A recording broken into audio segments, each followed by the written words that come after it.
आज की वाणी है 11 जनवरी 1966। रिकॉर्ड चला है, जो पिया के साथ है उनके लिए बरसात। पिया बाप को कहा जाता है। बाप है परमपिता परमात्मा शिव। तो जो भी आत्माएं उनके साथ है उनके लिए ज्ञान की बरसात है। जो उनके साथ नहीं है या कोई और धर्म पिता के ग्रुप में जाते हैं, माना कन्वर्ट होने वाले हैं, तो उनका बुद्धियोग तो कोई दूसरे देहधारियों के साथ लगा हुआ है, उनके लिए वो ज्ञान की बरसात नहीं है। क्योंकि ज्ञान जानकारी को कहा जाता है। जानकारी तो सच्चाई की होती है, झूठ की जानकारी तो होती नहीं है। तो जो सत्य है वो ही जानने योग्य है। तो जो सत्य की जानकारी है, सत्य के ज्ञान की बरसात है, वो उनके लिए है जो परमपिता परमात्मा के साथ जिनकी बुद्धि लगी हुई है। कोई दूसरों के साथ बुद्धि लगी हुई न हो, क्योंकि औरों के साथ बुद्धि लगी हुई होगी तो ज्ञान में मैच्योरिटी जरूर होगी।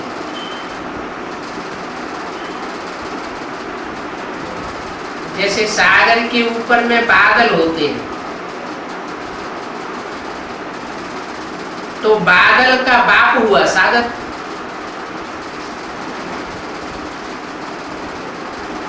बादल बरसात बरसाते हैं तो पानी कहां से लेते हैं? सागर से लेते हैं। तो ऐसे ही ज्ञान सागर बाप है, और जो बच्चे हैं वो बादल हैं। वो ज्ञान सागर बाप से ही सत्य ज्ञान ग्रहण करते हैं। तो जो बादल सागर के साथ हैं उनके लिए बरसा, वो बादल ही पानी भरकर फिर बरसते हैं। तुम ही सागर के पास आते हो भरने के लिए। तुम ही माने और कोई भी है जो वो ज्ञान जल भरने के लिए सागर के पास नहीं आते। कोई और छोटे मोटे गड़े गड़ीचियां हैं, तालाब हैं, झीलें हैं, नदियां हैं, उनमें ज्ञान जल भरने के लिए जाते हैं। सागर के बच्चे तो बादल ही होते हैं जो मीठा पानी खींच लेते हैं, क्योंकि सागर तो खारा भी होता है और सागर मीठा भी होता है। तो जिनकी बुद्धि बाप के साथ लगी हुई है उनकी बुद्धि में मीठा पानी भर जाता है। तो बादल भी अनेक प्रकार के होते हैं। कोई खूब जोर से बरसते हैं, बोड़ बोड़ कर देते हैं, और कोई कम बरसते हैं। इतना बरसते हैं कोई बादल कि जैसे दुनिया पानी में डबडबा जाती है। तुम्हारे में भी ऐसे नंबरवार हैं। तो जो खूब जोर से बरसते हैं उनका नाम भी गाया जाता है। जैसे बरसात बहुत होती है तो मनुष्य खुश होते हैं, ये भी ऐसे ही है। जो अच्छा बरसते हैं उनकी महिमा होती है, जो नहीं बरसते हैं उनकी दिल जैसे सुस्त हो जाती है। जब दिल सुस्त हो जाती है तो मोह उत्साह खत्म हो जाता है, पेट भरेगा नहीं। पूरी रीत धारण न होने से पेट जाकर पीठ से जाकर लग जाता है। फेमन होता है तो मनुष्यों का पेट जाकर के पीठ से लग जाता है ना, कुछ खाने को मिलता नहीं। फेमन मना अकाल, अकाल पड़ता है तो लोगों को खाने को मिलता नहीं, पीने को पानी नहीं मिलता, तो पेट पीठ से पिचक के लग जाता है। तो ये भी धारणा कर और धारणा नहीं करते हैं तो बुद्ध रूपी पेट पीठ से लग जाता है।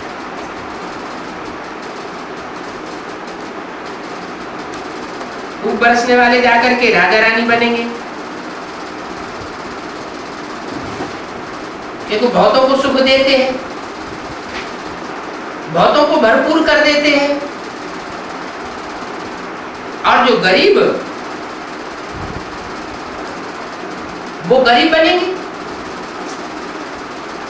गरीब वो बनेंगे जो ज्ञान जल भरते भी नहीं है और बरसते भी नहीं है। तो गरीबों का पेट पीठ से लग जाता है। तो बच्चों को तो धारणा बहुत अच्छी रीति करनी चाहिए। ज्ञान सुनना और सुनाना एक अलग बात है,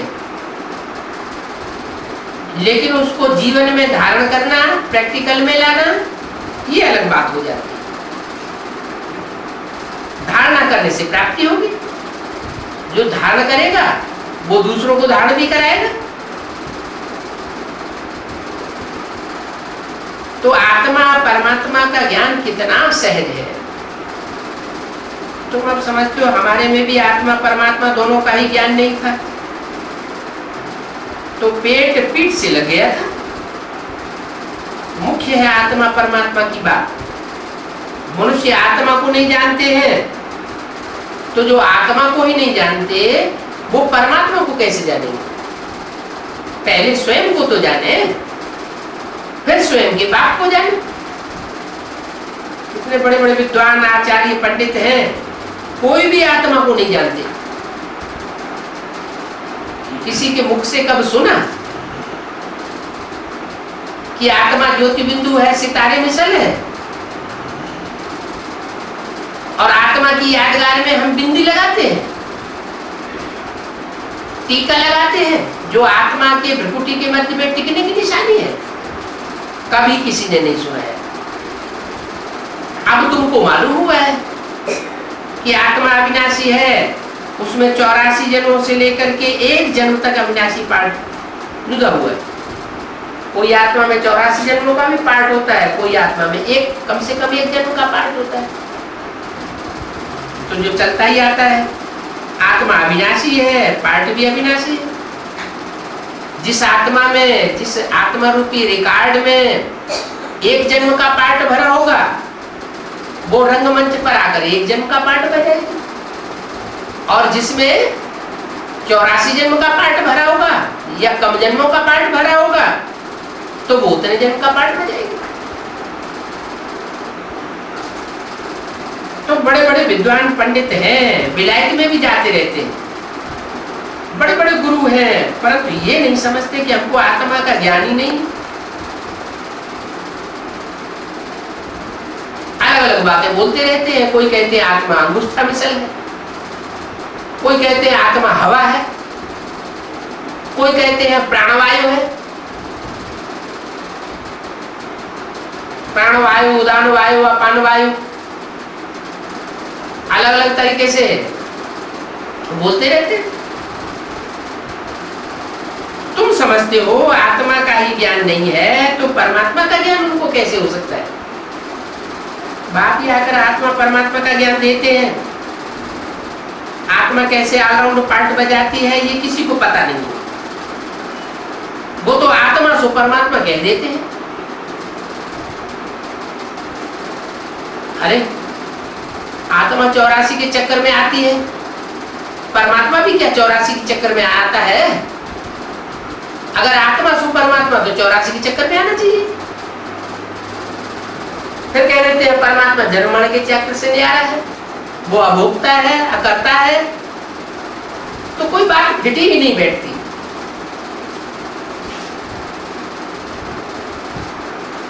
आत्मा कैसे ऑलराउंड पार्ट बजाती है किसी को पता नहीं है।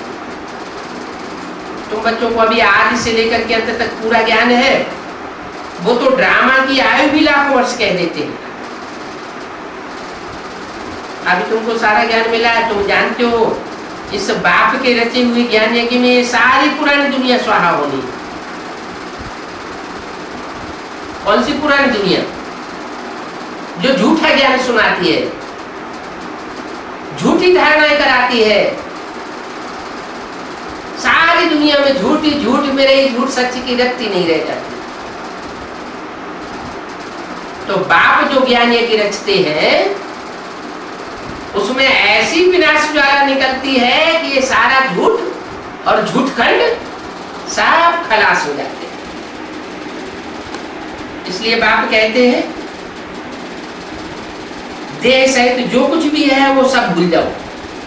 इसलिए कहते हैं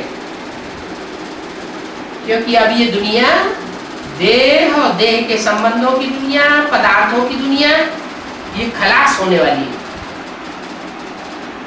इन आंखों से जो कुछ देखते हो सब विनाशी है। आज देखने में कुछ और आता है, कल कुछ और हो जाता है।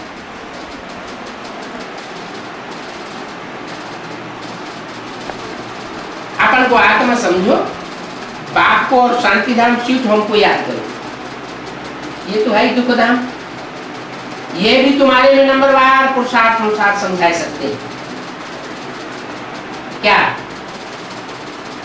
शांति धाम, सुख धाम और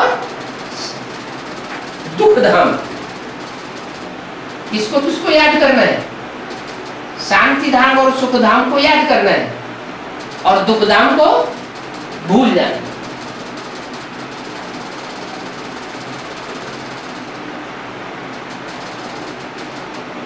क्यों?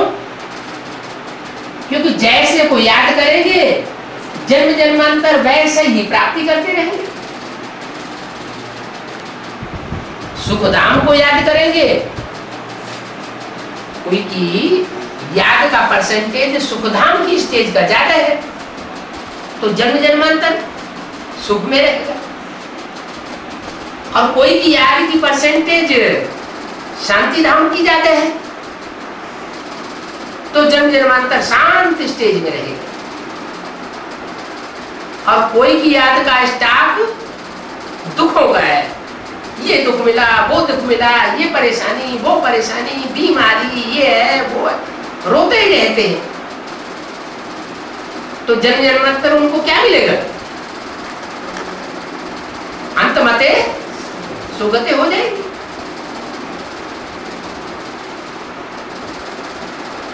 तो ये दुख धाम, सुख धाम और शांति धाम की बातें नंबरवार पुरुषार्थ अनुसार तुम बच्चे समझा सकते हो।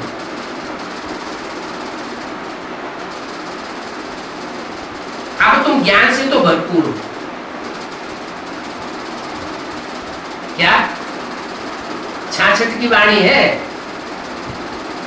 मम्मा ने शरीर छोड़ दिया था, 65 में ही शरीर छोड़ दिया था, और 66 की वाणी में क्या बोला? अब तुम ज्ञान से भरपूर हो। माने जितना ज्ञान था वो 66-67 तक की मुरलियों में बाबा ने बच्चों को दे दिया। बाकी मेहनत सारी है याद में।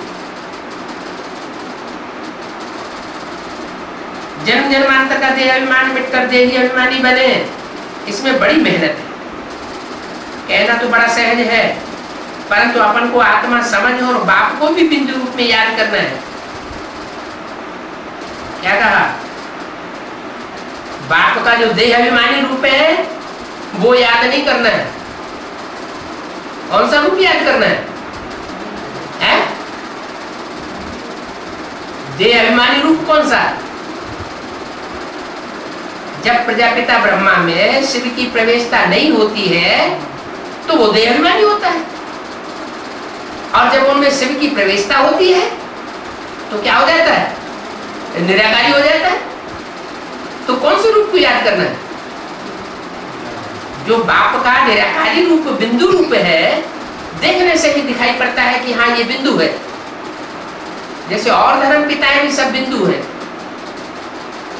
महात्मा बुद्ध का चित्र देखो, चेहरा देखो, क्राइस्ट का चेहरा देखो, गुरु नानक का चेहरा देखो, देखने से क्या लगता है? जैसे कि आत्मा में कोई देहभान है ही नहीं, आत्मा इस जैसे दुनिया में है ही नहीं, परम धामवासी है। तो बाप को बिंदी रूप में याद करना है और अपने को भी बिंदी आत्मा समझ करके याद करना है। इसमें मेहनत है। बाप कहते हैं मैं जो हूं और जैसा हूं वैसे ही कोई मुश्किल से याद कर सकते हैं। जैसे बाप होते हैं वैसे ही बच्चे होते हैं। तो अपने को जाना तो बाप को भी जान जाते। आज मध्यंत का ज्ञान तुम बच्चे जानते हो और पढ़ाने वाला तो एक ही बाप है। तुम पढ़ने वाले बहुत हो। यह राजयोग है। इस राजयोग में राजाई की पढ़ाई पढ़ने वाले बच्चे कैसे बाप के सहयोगी बनते हैं और बाप उन बच्चों के द्वारा कैसे राजधानी स्थापन करते हैं, वो तुम बच्चे जानते हो। बाकी ये साथ साथ ही सब भक्ति मार्ग की सामग्री समझाने के लिए हमको कहना पड़ता है। क्या समझाने के लिए? शास्त्रों की जो बातें हैं, उन बातों में जो सार है, उस सार को समझाने के लिए हमें ये शास्त्र रेफर करने पड़ते हैं। शास्त्रों की बात कहनी पड़ती है। बाकी इनमें धारणा की कोई बात है नहीं। शास्त्रों में भी है ब्रह्मा की रात अर्थात घोर अंधेरा। कहां की यादगार? संगम युग की यादगार है। ब्रह्मा जब ज्ञान सूर्य को भूल जाता है, इधर उधर बुद्धि भटक जाती है बच्चों में, तो अंधेरे में चला जाता है। जब ब्रह्मा ही अंधेरे में, तो सारे ब्राह्मण भी अंधेरे में। अज्ञान का अंधेरा उनकी आंखों में छाता रहता है। घड़ी घड़ी निश्चय बुद्धि हो जाएगी। अभी अभी बाप के ऊपर निश्चय बैठेगा और अभी अभी अनिश्चय बुद्धि हो जाएगी। अभी अभी उनको ज्ञान सूर्य दिखाई पड़ेगा और अभी अभी वो ज्ञान सूर्य बादलों के आ जाने से लोप हो जाते हैं। तो बाप कहते हैं ये ब्रह्मा की रात और ब्रह्मा के दिन का राज भी समझना। संगम युग की ही बातें हैं। शाम के 7 बजेंगे और अंधेरा होता जाएगा।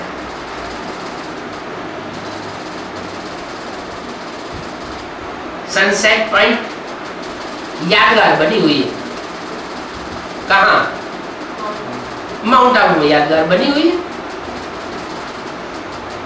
ज्ञान सूर्य छिपता है और अज्ञान का अंधेरा ब्राह्मणों की दुनिया में शुरू हो जाता है। 12 बजे तक कहेंगे घोर अंधेरा, सब अंधेरे में डूब जाते हैं। सारी दुनिया अंधेरे में डूब जाती है। 12 बजे के बाद फिर नए दिन की शुरुआत होती है। तो कोई देशों के लिए तो 12 बजे के बाद ज्ञान सूर्य उदय होता होगा ना। ये फिर है बेहद की बात। माना विदेशी आत्माएं ज्ञान सूर्य को पहले पहचान लेती है, तो उनके लिए सब सोचना पहले हो जाता है। भक्ति मार्ग का घोर अंधेरा, फिर बाप आकर घोर सोचना करते हैं। ब्रह्मा का दिन और ब्रह्मा की रात कहते हैं, परंतु समझते थोड़े ही है। कि ब्रह्मा कब अंधेरे में आता है और ब्रह्मा कब उजेले में आता है? है तो सारी मनुष्य शक्ति किसकी औलाद? किसकी औलाद है? सारी मनुष्य शक्ति किसकी औलाद है? ब्रह्मा की औलाद है ना। तो ब्रह्मा ही जब अंधेरे में आ जाए तो सारी शक्ति अज्ञान अंधकार में डूब जाती। मैंने पहले ज्ञान के सोजरे में ब्रह्मा को आना पड़ेगा। एक जब अंधेरे से उजाले में आता है तो सारे ही उजाले में आ जाते हैं। एक जब अंधेरे में डूबता है तो सारी दुनिया डूबने लग पड़ती है। एक के पावन बनने से सब पावन हो जाते हैं और एक के पतित बनने से सब पतित बन जाते हैं। है कहां की बात? अभी संगम युग की ही बात है। अभी संगम युग में सारी मनुष्य सृष्टि पतित है या पावन है? क्या है? पतित दुनिया में सब पतित होते हैं, पावन दुनिया में सब पावन होते हैं। तो अभी सारी मनुष्य सृष्टि पतित है, अंधेरे में है। ब्राह्मणों की दुनिया में भी अंधेरा है। पूछते रहते हैं कब क्या होगा, विनाश कब होगा, नई दुनिया का संगठन कब बनेगा।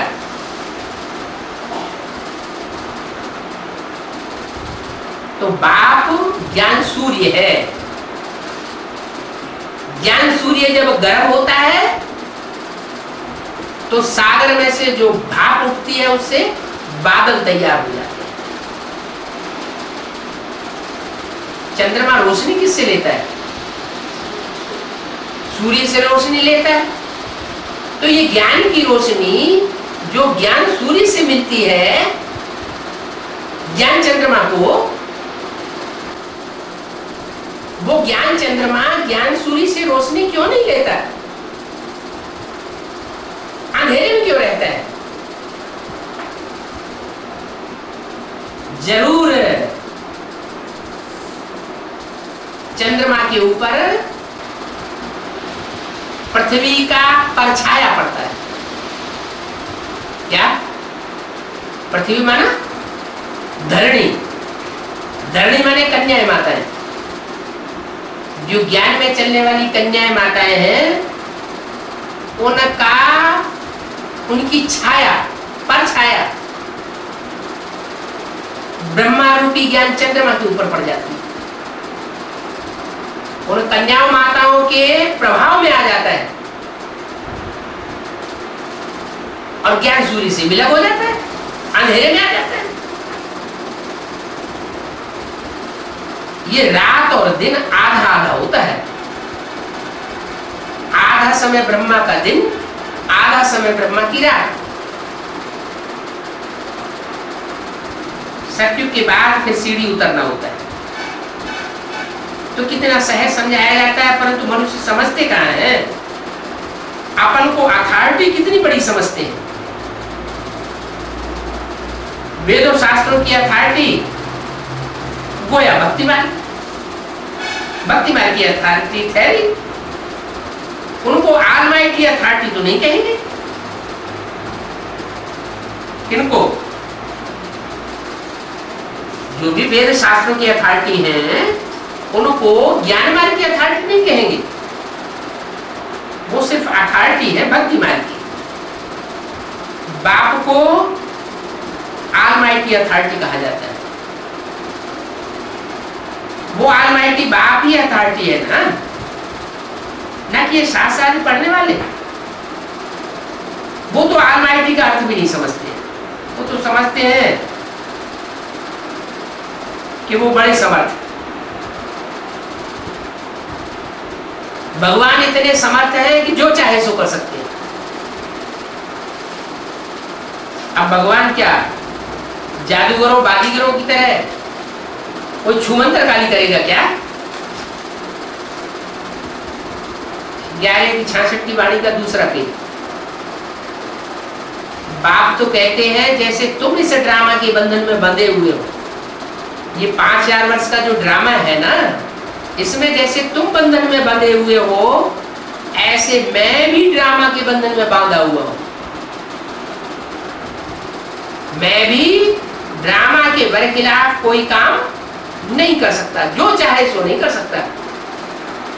जैसे तुम बंधे हुए हो, तुम्हारी आत्मा में अगर 84 जन्मों का पार्ट भरा हुआ है ड्रामा में, तो तुम 84 जन्म लेने ही है तुम्हें।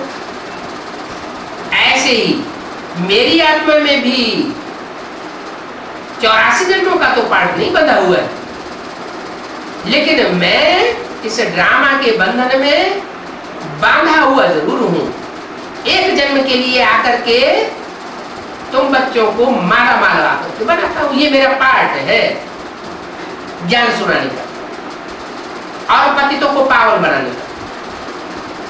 भारत पर तो कितनी आफतें आती रहती है,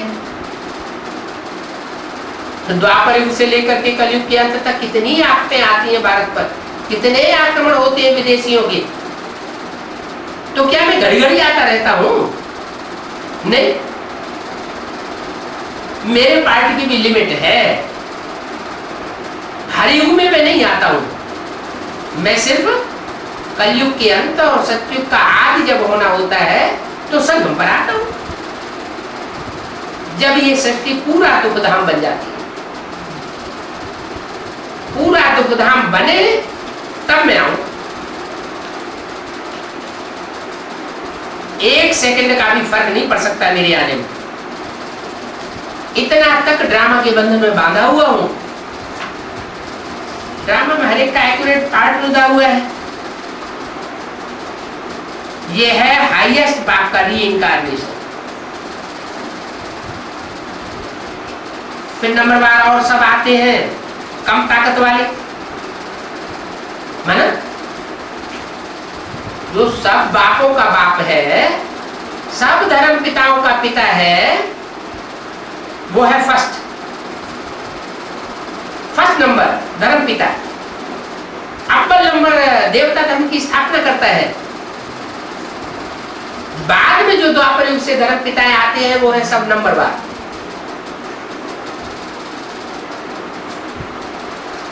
नंबर बार सब आते ही रहते हैं। शूटिंग पीरियड में भी ऐसे ही होता है। यज्ञ के आदि में जो स्वरूप था ज्ञान देने वाला, ज्ञान सागर, वो तो आदि में पार्ट बजा करके चला गया, वो था अव्वल नंबर। उसके द्वारा जो बीज रूप की स्टेज में पार्ट बजाया गया, उससे कराची में नरक की दुनिया के बीच में स्वर्ग का नजारा एक सैंपल तैयार कर दिया गया। ये पार्ट है मेरा, क्या? नरक को स्वर्ग बनाने का। बाद में ब्रह्मा के द्वारा ब्राह्मण धर्म स्थापन हुआ। तो ब्रह्मा के द्वारा जो ब्राह्मण धर्म स्थापन हुआ, वो अव्वल नंबर कहेंगे या द्वयम नंबर कहेंगे? अव्वल नंबर तो नहीं कहेंगे। जो नंबर 1 द्वारा काम होता है वो नंबर 2 के द्वारा काम नहीं हो सकता। स्वर्ग तो नहीं स्थापन होता, क्योंकि ब्राह्मण जो पैदा हुए ब्रह्मा के द्वारा, वो 2 प्रकार के ब्राह्मण पैदा हो गए। रावण कुंभकर्ण मेघनाथ जैसे ब्राह्मण भी बन गए, और गुरु वशिष्ठ विश्वामित्र जैसे भी ब्राह्मण बन गए, मिक्स हो गए। इसलिए ब्राह्मणों की 9 प्रकार की कुरियां गाई जाती हैं। माना जो 9 मुख्य धर्म है सारी दुनिया में, सतयुग आदि से लेकर कलयुग अंत तक स्थापन होने वाले, उन 9 मुख्य धर्मों में से चुनी हुई श्रेष्ठ आत्माएं ब्राह्मण धर्म में आती है। और जो जिस धर्म से आता है, जितने ऊंचे नंबरवार धर्म से आता है, उतनी ही धारणा करता है। जिन ब्राह्मणों में कम धारणा होती है वो बाद वाले नंबर के गिने जाते हैं। जिनमें ऊंची धारणा होती है वो अव्वल नंबर के सूर्यवंशी गिने जाते हैं। द्वयम नंबर की धारणा होगी तो चंद्रवंशी गिने जाएंगे। तीसरे नंबर की धारणा होगी तो इस्लामी वंशी गिने जाएंगे।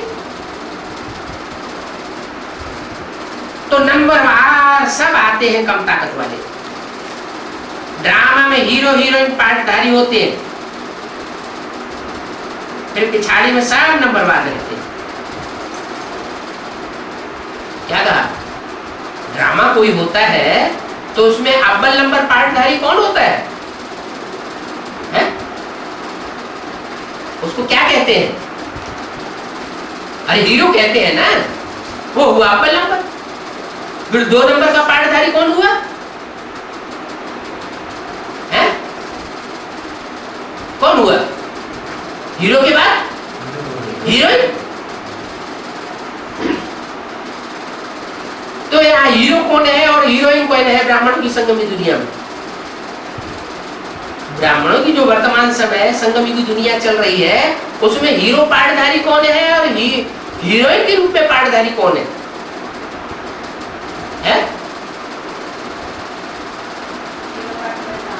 हीरो पार्टधारी राम वाली आत्मा। अच्छा, राम वाली आत्मा किस रूप में पार्ट बजाती है?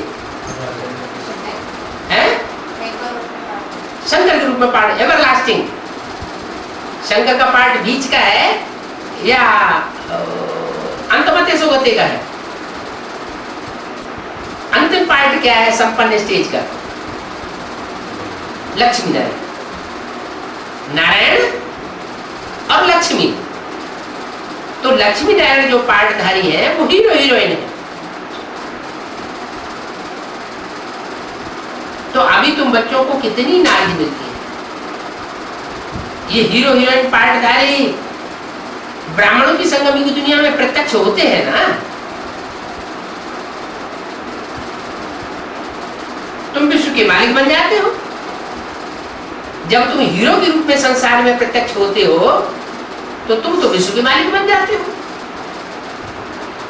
तुम्हारे फुल फोर्स की ताकत तुम्हारे में आ जाती है। उसके बाद 2 नंबर के फोर्स की ताकत किसमें होती है? कौन सी आत्मा में होती है? नारायण के साथ लक्ष्मी। लक्ष्मी नंबर 2 की ताकत होती है। फिर नंबर 1 पुरुषार्थ करके तुम तमो प्रधान से सतो प्रधान बनते हो। औरों का तो पार्ट ही नहीं है, माने और धर्म वालों का पार्ट तमो प्रधान से सतो प्रधान बनने का नहीं है। वो सतो सामान्य तक कोई पहुंचते हैं, पूरे 16 कला संपूर्ण बन जाए, पूरे 84 जन्म ले ले, सारे विश्व की बादशाही ले ले।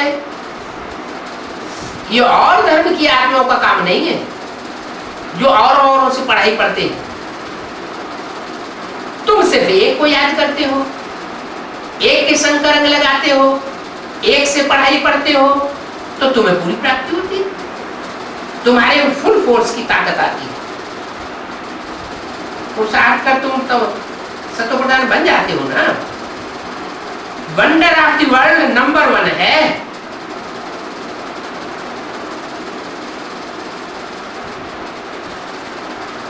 जिसका नॉलेज अभी तुमको मिलता है,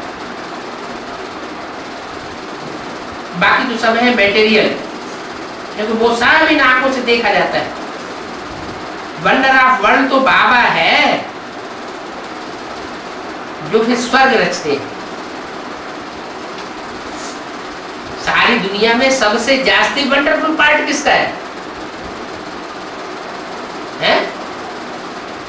शिव बाबा। वंडर ऑफ द वर्ल्ड बाबा है जो फिर स्वर्ग रचते हैं, जिसको हेवन पैराडाइज कहते हैं। तो उसकी पैराडाइज की कितनी महिमा है। हिंदुओं में उसे बैकुंठ कहते हैं, मुसलमानों में उसको जन्नत कहते हैं शास्त्रों में, कुरान वगैरह में, और क्रिश्चियंस में उसे पैराडाइज कहते हैं, जिसको स्वर्ग। तो कितनी महिमा है। बाप और बाप की रचना की बड़ी भारी महिमा है। ऊंचते ऊंच भगवान ऊंचते ऊंच स्वर्ग की स्थापना करते हैं। क्या कहा है? स्वर्ग के भी रैंक हो गए, स्वर्ग की दुनिया के भी रैंक हो गए। कितने रैंक हो गए हैं? नहीं मालूम? अरे स्वर्ग में कितने जन्म होते हैं?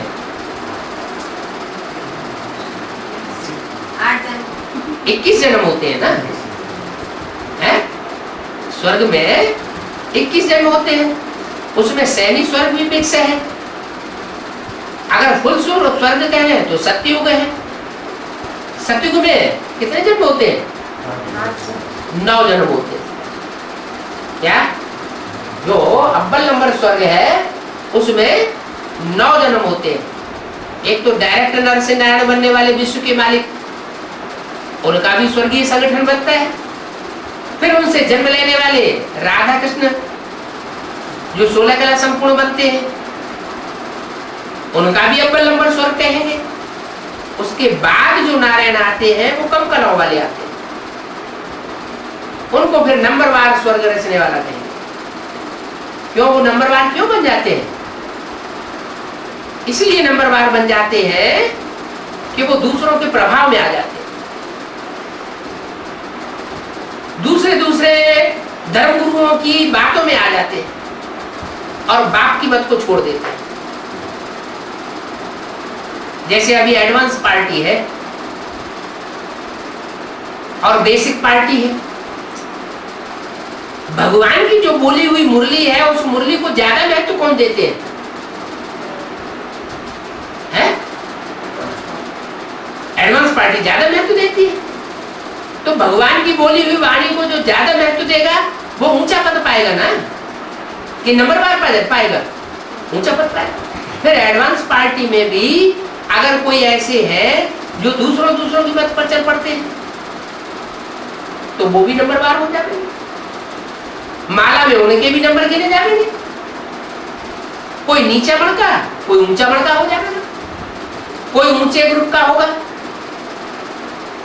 दाईं ओर का सबसे ऊंचा वाला ग्रुप जरूर सूर्यवंशी कहा जाएगा। तो ऊंचते ऊंच स्वर्ग की स्थापना बाप कैसे करते हैं? तो ऊंचते ऊंच जो स्वर्ग होगा वो कितने कला संपन्न होगा? है? कला संपन्न होगा या कलातीत होगा? क्या होगा?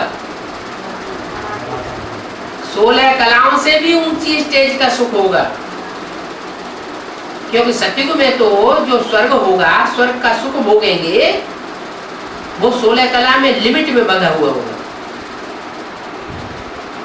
और तुम ब्राह्मण जो सूर्यवंशी बच्चे बनते हो, नई दुनिया का संगठन स्थापन करने वाले अपने पुरुषार्थ से, वो तो 16 कला संपूर्ण से भी ऊंची स्टेज का सुख भोग जाते हैं, जिसे कहते हैं स्वर्णिम संगम युग।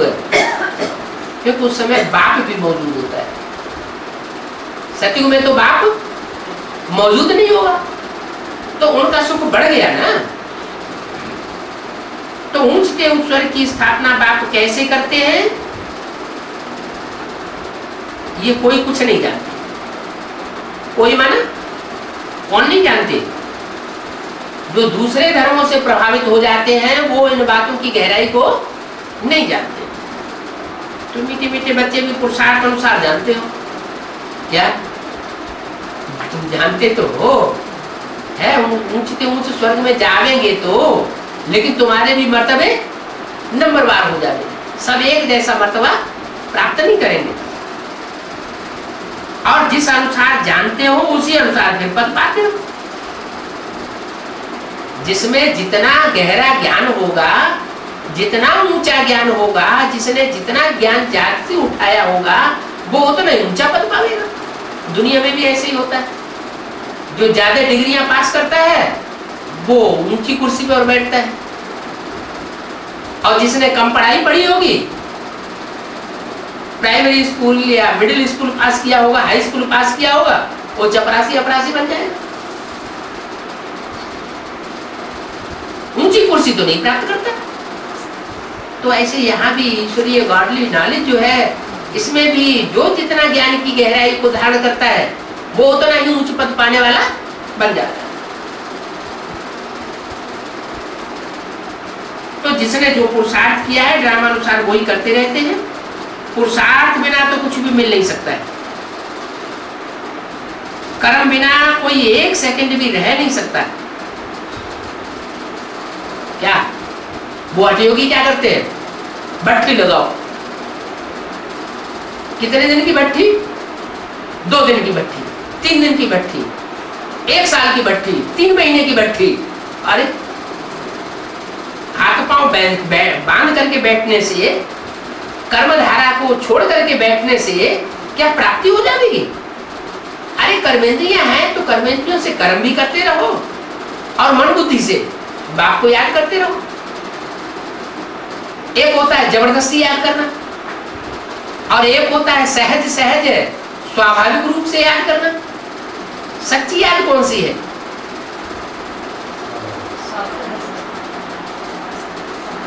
महबूबा महबूब को याद करती है या महबूब महबूबा को याद करता है, तो कारखाने में काम करते भी उनको याद आता है कि नहीं आता है?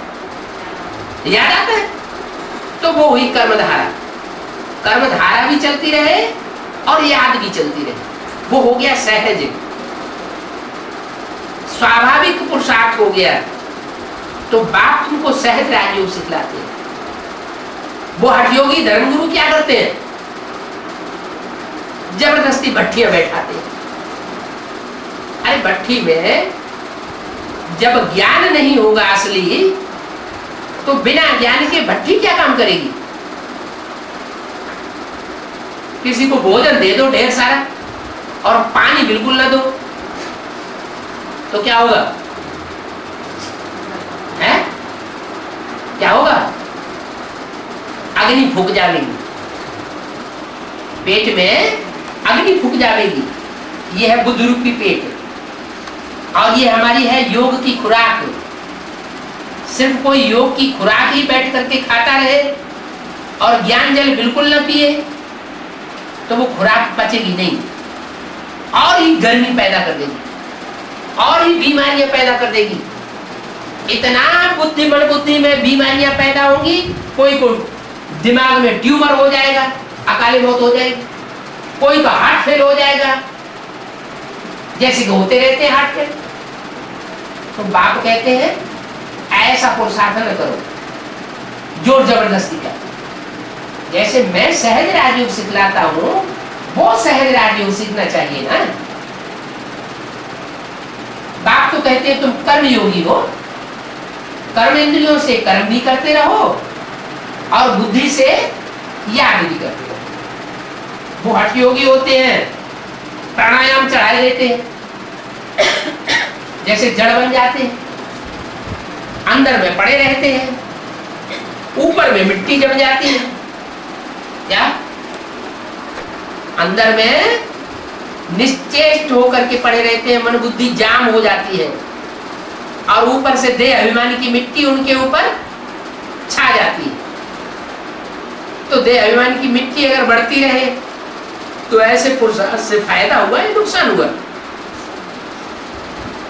अंदर पड़े रहते हैं, ऊपर में मिट्टी जम जाती है तो बगीचे बन जाते हैं। क्या कहा? जो ऊपर मिट्टी जमी हुई है देह अभिमानी की मिट्टी, उस देह अभिमानी की मिट्टी में सुख धाम, शांति धाम और ज्ञान सरोवर जैसे बगीचे बन जाते हैं।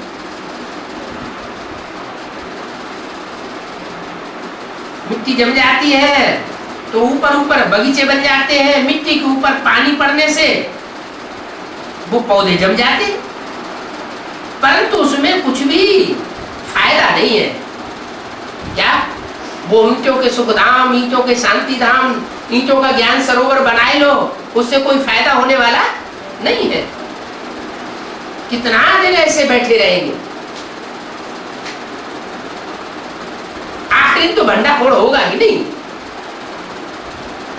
कर्म तो करना है। कर्म सन्यासी कोई बन ही नहीं सकता है। कर्म धारा को हमेशा के लिए कोई छोड़ दे ऐसे हो ही नहीं सकता। अरे नाक है तो नाक से सांस लेगा या नहीं लेगा? लेना ही पड़ेगा। आंख है तो आंख से देखेगा या नहीं देखेगा? देखना ही पड़ेगा। कान है तो कान से सुनेगा कि नहीं सुनेगा? कि सारी जिंदगी सुना अनसुना करता रहेगा? तो जो भी इंद्रिय है उन इंद्रियों से हठ योग नहीं करना चाहिए। हाँ, कोई खाना आज नहीं बनाते हैं सन्यासी वगैरह, इसलिए उनको कर्म सन्यासी कह देते हैं। वो पका पकाया भोजन कमंडल ले जाते हैं और भीख मांग के खा लेते हैं। तो ये भी इनका ड्रामा में पार्ट है। क्या? खुद अपना भोजन तैयार न करना, अपने लिए अपने पेट की कमाई न करना, क्या करना? बना बनाया भोजन भीख में मांग लेना। क्या ड्रामा में उनका पार्ट है? भीख मांगने का इनका पार्ट है। ये निवृत्ति मार्ग वाले नहीं होते तो भी भारत की बहुत बुरी हालत हो जाती है। आखिर इन निवृत्ति मार्ग वाले सन्यासियों ने भारत को थोड़ा तो समाया। चलो प्रवृत्ति मार्ग की देवताओं जैसी पवित्रता को धारण नहीं कर सके, फिर भी हठयोगियों के हठयोग करके भी थोड़ी तो पवित्रता को धारण किया ना। भारत नंबर 1 प्योर था। बाप पहले पहले प्योरिटी स्थापन करता है। सतयुग में प्योरिटी इज फर्स्ट। जो प्योरिटी फिर आधा कल्प चलती है। और ये जो सन्यासी अल्पकाल की पवित्रता धारण करते हैं, ये आधा कल्प तो क्या एक युग भी नहीं चलती, एक जन्म भी नहीं चलती पूरी। बरोबर सतयुग में एक धर्म एक राज्य था, फिर डीटी राज्य आकर के हुआ। मनुष्यों ने तो सबको पतित बनाई दिया। क्या कहा? सबको माने किसको किसको? मनुष्य गुरु जो हुए उन गुरुओं ने सारी मनुष्य सृष्टि को पतित बनाया। सिर्फ मनुष्य सृष्टि ही नहीं, मनुष्य सृष्टि जब पतित बनती है तो कीड़े मकोड़े पशु पक्षी सब पतित होने लग पड़ते हैं। तो सारी मनुष्य सृष्टि पतित बन गई। पावन दुनिया में तो कोई पतित होता ही नहीं, पतित बनते ही है रावण राज्य में। क्या कहा? जो एक सिर वाला राम है उसके राज्य में कोई पतित नहीं बनता, और अनेक सिर वाले रावण का राज्य जब होता है, अनेक मतें देगा ना, क्योंकि ज्यादा सिर है तो सब पतित हो जाते हैं। तो क्या करना चाहिए? एक ही मत पर चलना चाहिए या अनेकों की मत पर चलना चाहिए? एक ही मत पर चलना चाहिए। और जिस एक ही मत पर चले वो भी कोई गधा घोड़ा या कच्छ बच्चा अवतार लेने वाला नहीं हो, ऐसा जानवरियत का पार्ट बजाने वाला ना हो, ऊंचते ऊंच करतार होना चाहिए। ऊंचे से ऊंचे की मत पर चलेंगे तो ऊंचे से ऊंचा पद बनेगा। तो अभी तुम कितनी अच्छी नहीं समझते हो। कृष्ण को श्याम सुंदर क्यों कहते हैं? कारण क्या है कि कृष्ण को श्याम भी कहते हैं फिर सुंदर भी कहते हैं? सुंदर श्याम नहीं कहते। क्या कारण? कि कृष्ण की आत्मा जरूर पहले श्याम पार्ट बजाने वाली होती है, काला पार्ट बजाने वाली होती है, सारी दुनिया ग्लानि करती है, कलंक की धरा अवतार का संसार में प्रसिद्धि हो जाती है, कलंक धारण कर लेता है। फिर जो कलंक धारण करता है डबल कलंक की धर बनता है, वो डबल सिरताज बन जाता है। तो ये तुम्हारा पार्ट है, पहले श्याम और फिर बाद में सुंदर बनने का। आजकल तो बहुत ही ऐसे ऐसे नाम रख देते हैं, मनुष्यों के भी नाम रख देते हैं श्याम सुंदर। जैसे ब्रह्मा बाबा का नाम क्या रख दिया कि ब्रह्मा बाबा ने कौन सा पार्ट बजाया? ब्रह्मा बाबा श्याम सुंदर थे। अरे वो पतित थन था या पावन थन था? पतित थन था तो श्याम पार्ट कहेंगे, पावन पार्ट थोड़े कहेंगे। नहीं, इस जन्म में श्याम पाठ बजाया, सतयुग में जाके सुंदर बनेगा। तो जो नाम होता है वो एक जन्म का नाम होता है, एक शरीर का नाम होता है, या दो शरीरों का नाम होता है? नाम तो एक शरीर के ऊपर पड़ता है। तो श्याम सुंदर या तो इस जन्म में होगा या अगले जन्म में होगा। दोनों पार्ट एक ही शरीर के ऊपर कैसे हो सकते हैं? हो सकते हैं या नहीं हो सकते हैं? हो सकते हैं। किसके? जो डायरेक्ट नर से नारायण बनते हैं, जिनका पार्ट डायरेक्ट नर से नारायण बनने का है, वो आत्माएं इसी जन्म में शरीर से पतित होती है और इसी जन्म में इसी शरीर से पावन बन जाती है। इसी जन्म में एक ही शरीर में फुल बैगर बनते हैं और अगले जन्म में फुल प्रिंस बन जाते हैं। बाकी ये कृष्ण के चोले का गायन नहीं है।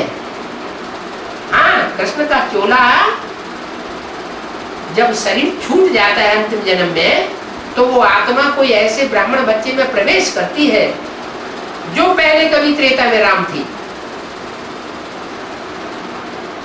और प्रवेश करके वो कृष्ण की सोल काला पार्ट बजाती है। इतना काला मुंह वाला पार्ट बजाती है, इतना श्याम पार्ट बजाती है कि दुनिया में इतना श्याम पार्ट कोई बजा ही नहीं सकता। और फिर वही सोल जब उसकी बुद्धि में बैठ जाता है कि सृष्टि पर ज्ञान सूर्य का पार्ट बजाने वाला प्रैक्टिकल स्वरूप कौन है, तो वो सुंदर बन जाता है।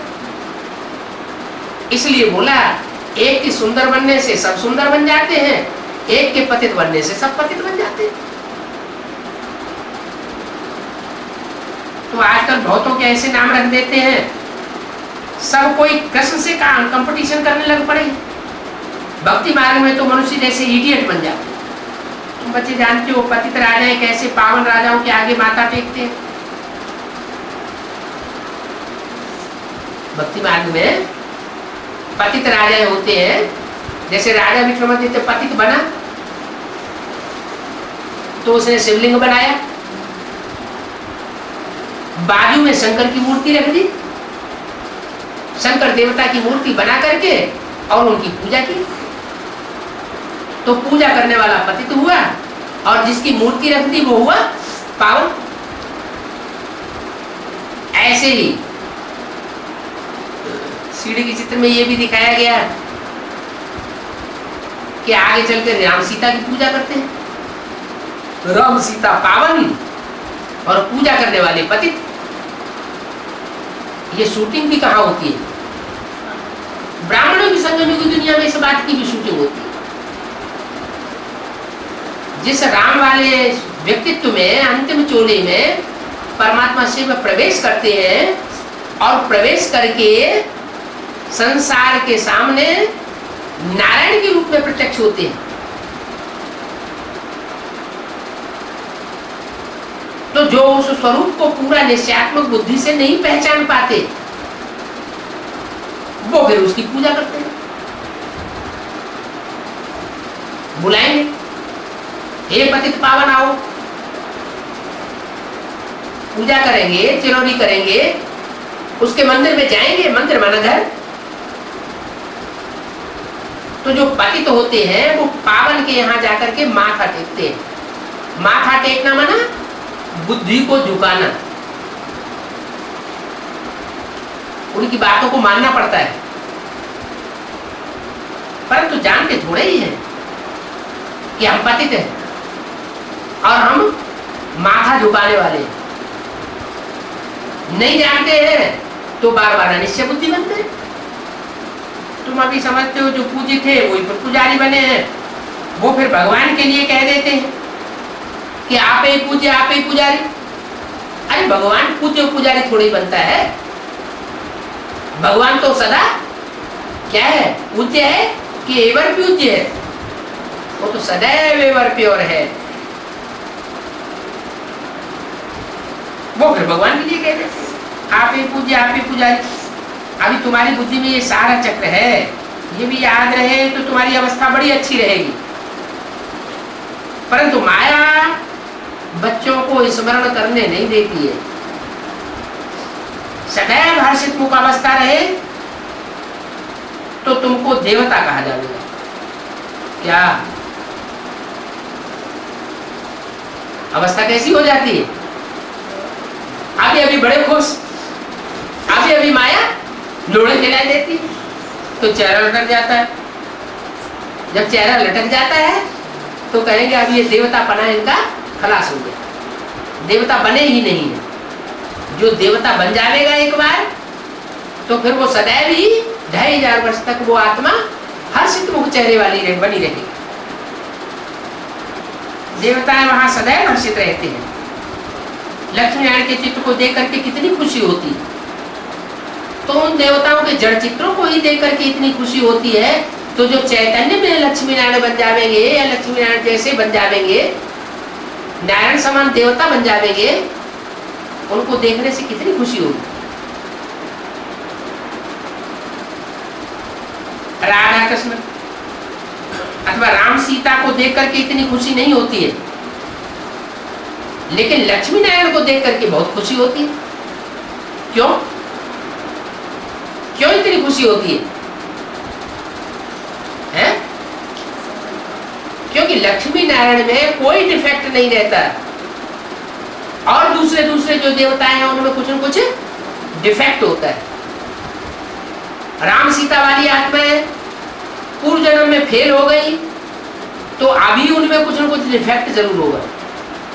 जब तक उनका पुरुषार्थ संपन्न नहीं होता तब तक उनमें डिफेक्ट रहेगा। तो जिनमें खुद ही डिफेक्ट है वो दूसरों को भी संग का रंग डिफेक्ट पने का ही लगा देगा। जब वो संपन्न हो जाते हैं तो जो भी उनके संग के रंग में आता है वो सब पावन हो जाते हैं। इसलिए पारसनाथ का भी गायन है। भक्ति मार्ग में दिखाते हैं पारस पत्थर होता है। वो पारस पत्थर जिस जहां कहीं लोहे को छू दिया जाए तो लोहा सोना बन जाता है। अब ऐसा कोई पारस पत्थर होता नहीं। ये तो गायन है, कोई मनुष्य आत्माओं का गायन है जो ऐसा श्रेष्ठ पुरुषार्थ करती है तो श्रेष्ठ पुरुषार्थ की संपन्नता में जो आत्माएं उनके संग के रंग में आती है वो ही परिवर्तन हो जाती है। ज्ञान सुनाने की भी उस समय दरकार नहीं रहती, सिर्फ संग का रंग ही उनको परिवर्तन कर देता है। तो बताया कि लक्ष्मी नारायण के चित्र को देख करके जितनी खुशी होती है उतनी खुशी राधा कृष्ण राम सीता के चित्रों को देख करके नहीं होती, क्योंकि कृष्ण के लिए शास्त्रों में हंगामे की बातें लिख दी। क्या कृष्ण ने बहुत हंगामा किया, महाभारी महाभारत गृह युद्ध मचाई दिया, खून की नदियां बही। बाबा तो सामने आते हैं, इस लक्ष्मी नारायण के चित्र को देख करके खुशी होती है। बच्चों को भी ऐसे समझना चाहिए। बाकी कितने समय अपने इस पुराने शरीर में होंगे फिर जाकर के प्रिंस बनेंगे। ये हम ऑब्जेक्ट है ना, ये भी सिर्फ तुम जानते हो। खुशी में कितना मत गदगद होना चाहिए। जितना खुशी चढ़ेगी उतना ऊंच पद पावेंगे। कहां विश्व का महाराजा महारानी और कहां साहूकार प्रजा और कहां प्रजा के भी नौकर चाकर। तो ऊंच पद नीच पद में अंतर हो गया ना। सब्जेक्ट एक ही है, सिर्फ मनमना भव मध्यादि भव, और कुछ भी नहीं करना है। क्या करना है? जो बाप का संकल्प वो ही संकल्प धारण करना है। जो बाप चाहता है वैसे ही चलना है। इतनी याद समान बनी रहे। समान स्टेज जब हो जाएगी बाप समान, तो जो कर्म होंगे वो सब ईश्वर के लिए होंगे, भगवान के लिए कर्म भी होंगे। वाचा भी अपने लिए नहीं चलेगी, अपनी चिंता नहीं रहेगी। अपने लिए तो जो पाना था सो पा लिया। परवाह थी पार ब्रह्म परमेश्वर की, वो मिल गया। फिर कुछ चाहने की इच्छा नहीं रहती। तो जिन्होंने पा लिया वो फिर दूसरों के कल्याण में लग जाते हैं। तो दो ही बातें रह जाती हैं, अलग और मैं। अच्छा, ओम शांति।